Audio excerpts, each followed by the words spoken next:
The Ryan and Ryan Power Hour podcast on SportsTownChicago.com.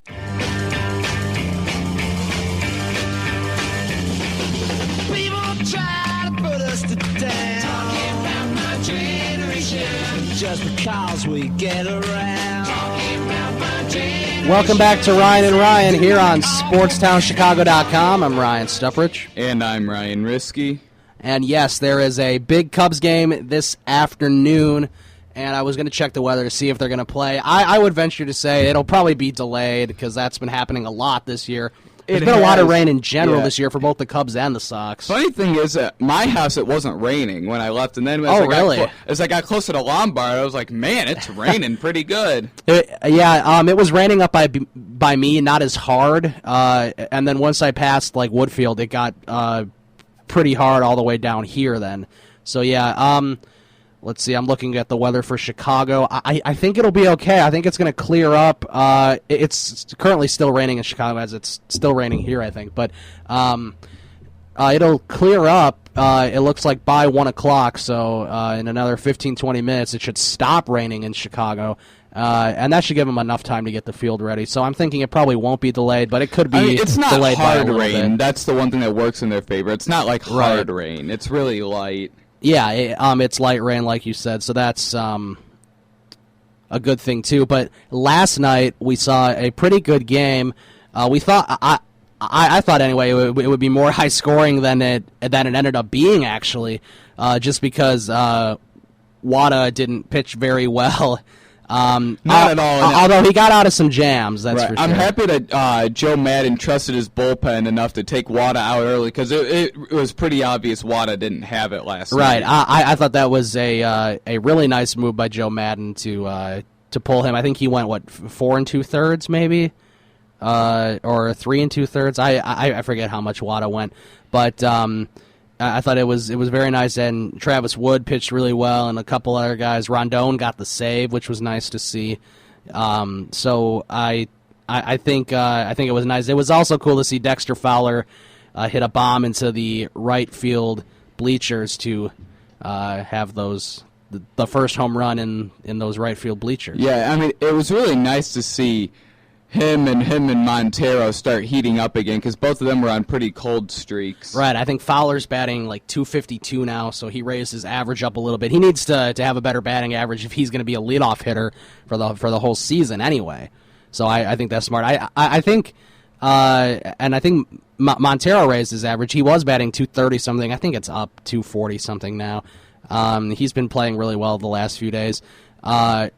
Looking at today's game, it's going to be Jason Hamill going for the Cubs, and let's see who's pitching for the Reds. I forget who pitches for the Reds today. It's not Lorenzen. It's not. Oh, Cueto's today. Okay, I was gonna say I know they had to face Cueto at some point. That's it. Yeah, Leaks tomorrow against Hendricks, and Sunday the nightcapper is DeSclafani against Lester. Hopefully Lester turns it around because of these three big free agent pitchers. Lester's the only one that's not doing that great. Right, he's 4-5 with a 4.25. Not horrible. It almost seems like he should have a worse ERA than that, but that's because he's been able to get out of a lot of jams. He's limited his damage. It could have been a lot worse in a lot of these games. Lester. I mean, Lester really. I mean, it's that Marlins game that he pitched so awful was unacceptable. How terrible he pitched. I mean, the thing about that is they were playing a bad team, and they needed to win that game to win the series too. Right, because I think they ended up having a 5-4 road trip. I mean, it could have been 2 games above 500 if they would have won that series against the Marlins, which would have been nice. But 5-4 on a road trip, not too bad, and not too bad for this Cubs team either.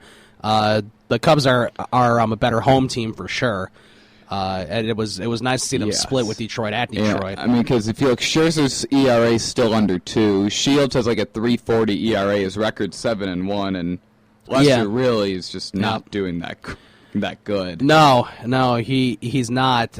But I still think by the end of the season, when you look back at his ERA, I think you'll see an improvement starting in this month, and I think he'll improve in July and August. When they need him most, he'll come through. I know that. So hopefully that happens. Last night Fowler and Montero with the home runs. The pitcher on the Reds, as I think this happened right after our show ended. He hit a 2-run triple. Is that what it was? Right? I think you're telling me. And it sounded like that if Jorge Soler was in right field, he would have made the catches just out of the reach of Junior Lake. Yeah, that's the thing about Junior Lake. I'm wondering. I don't know if people are interested in him, but I think that would be a good trade piece. Somebody like Junior Lake. I know you need outfielders, but there's also people that you're able to call up if you need to, like Almora or something. He's an outfielder, right? Albert Almora. Yes. Yeah. So I mean, I know he doesn't really have a bat, but he's got to have more of a bat than Junior Lake.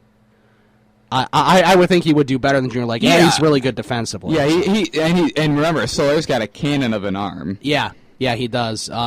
And hopefully Soler's just out the 2 weeks or whatever. I hope it's no longer than that because he's good defensively. I know he was in a bit of a slump offensively as far as offensive, as far as getting RBIs and everything. He was getting hits. It just ended up being sort of empty. Wasn't hits. Hitting for much power either. Yeah, no. He was striking out a lot. Yeah, he was striking out a lot, which isn't good. I think maybe this time off will help him. I know he's hurt as well, so obviously I want him to rehab and get back to being in 100%. But it would be nice to see him come back and play the way that he played when he came up last July. So that would be really nice to see as well. The lineup for this afternoon's game is Fowler, Rizzo batting second, Bryant third, who had a nice, I think he drove in a run with a double last night. Montero, Castro, Coughlin, DeNorfia, Hamill, and Russell. Another thing about Soler being on the DL and of course when Lake isn't playing is that now that DeNorfia is back, we get to see him do well. He's looked really good at the plate. I'm not sure how good he is defensively, but he's been really good at the plate, and I think he's batting like 400 something right now, although he hasn't had too many appearances. He's done a nice job, though. Yeah, he has. And, this is another important series for the Cubs because it's one of the few, under 500 teams the Cubs play this month. And if they could take 3 of 4, that's a tough month. It's a very tough month. That's why they needed to win the series against the Marlins, and that's why John Lester's performance was unacceptable. Yeah. And especially in June.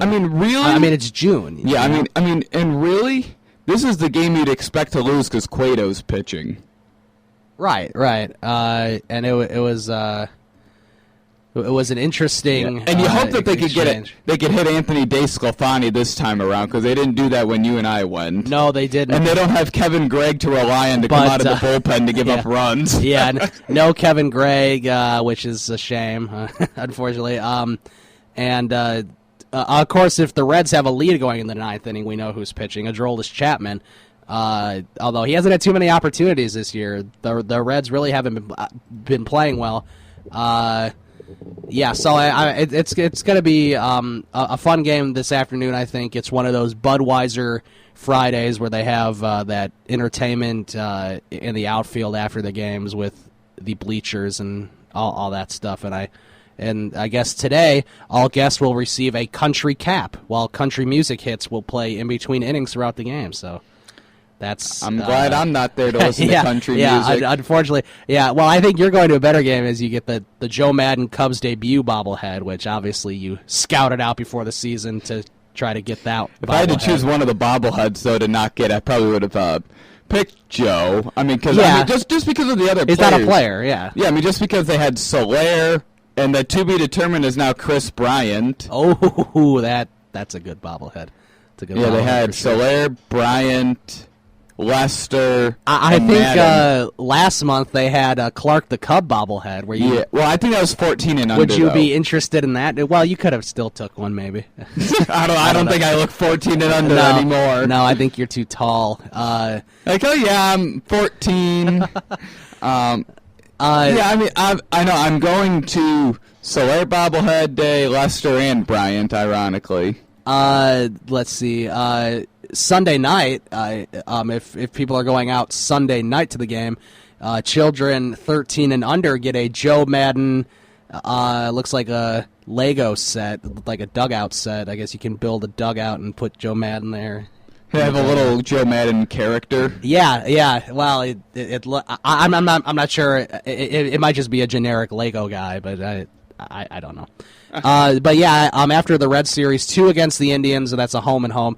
2 at Wrigley, and then 2 in Cleveland, and then at the Twins. So they're facing 2 AL Central opponents there, which the White Sox should be rooting for the Cubs. And in it those looks situations. like the Cubs are catching the Twins at the right time too, since they've been losing a lot recently. They are. They dropped 2 or 3 to the Brewers. I think they got swept by the Royals. So they've dropped off quite a bit. So has Detroit, thanks to the Cubs having that blowout win. Although they ended up splitting with the Tigers. They could have won both of those games if John Lester didn't pitch so terrible and David Ross didn't get robbed of a home run. Yeah, there was 2 bad outings in a row by John Lester. I mean, not just bad. I mean, absolutely atrocious. And this is June. I understand in April when this happened, but he wasn't pitching this bad in April. I mean, he wasn't doing good, but he wasn't, throwing, 6 runs in like 3 innings like he did against the Tigers. I mean, it was not good. No, it wasn't. I mean, as I said, it was unacceptable when you're supposed to be leading the pitching staff, and then he goes and tweets, "Oh, it's okay, Jake Arrieta has my back. He's going to get us the win." Well, why didn't you get us the win? Right. Why do you exactly? Jake Arrieta is going to get them the win no matter what. Why can't you make it 2 in a row? Yeah, this is going to be a tough I do like that Cubs. he periodically he tweets a lot. He always tweets about how great their pitchers are. Before they start, he's like, "Oh, I know they're everyone but you."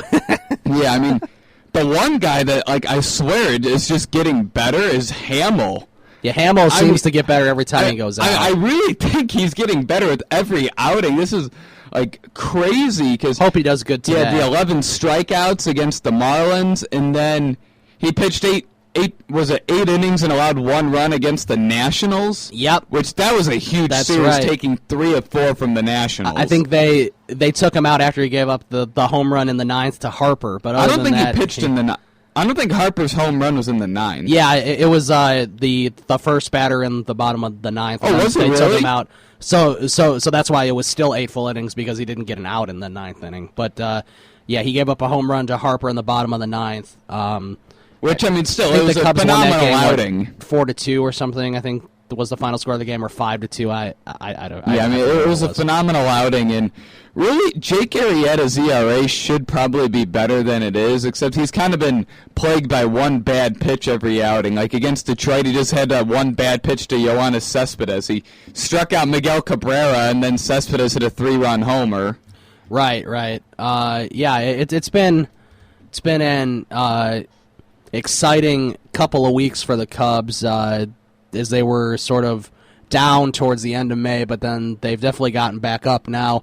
Besides that Marlins series, they've played very well, and now they have the Indians. After the Reds, they have the Indians, Twins, and then 4 games at home against the Dodgers, so that'll be a big series as well. And then at the Cardinals to round out the month, of course. Yeah, I mean, really, that series against the Marlins, you should expect to throw out your numbers 3, 4, and 5 starters and expect to win 2 out of 3. Instead, the Cubs threw out, was it 1, 3, and 5?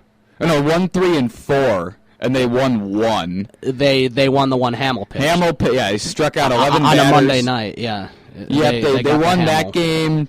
Hendricks pitched really good, and he lost the game. I know the stats say he didn't pitch very well. He pitched a great game, made some great pitches, striking out guys with runners on. He was plagued by that Marcell Ozuna 3-run double in the gap. Yeah, and before that, he got 2 straight outs. He got Stanton to strike out with the bases loaded, which is huge. Stanton and Justin Bour. Yeah, which is huge to strike out Stanton. Well, because now Stanton is doing unworldly things. He's hitting just bombs. It's like 500 feet every game. So yeah, and then John Lester's out. I mean, Hamill was good. Hendricks was good, even though he gave up 4 runs, and then John Lester was just terrible.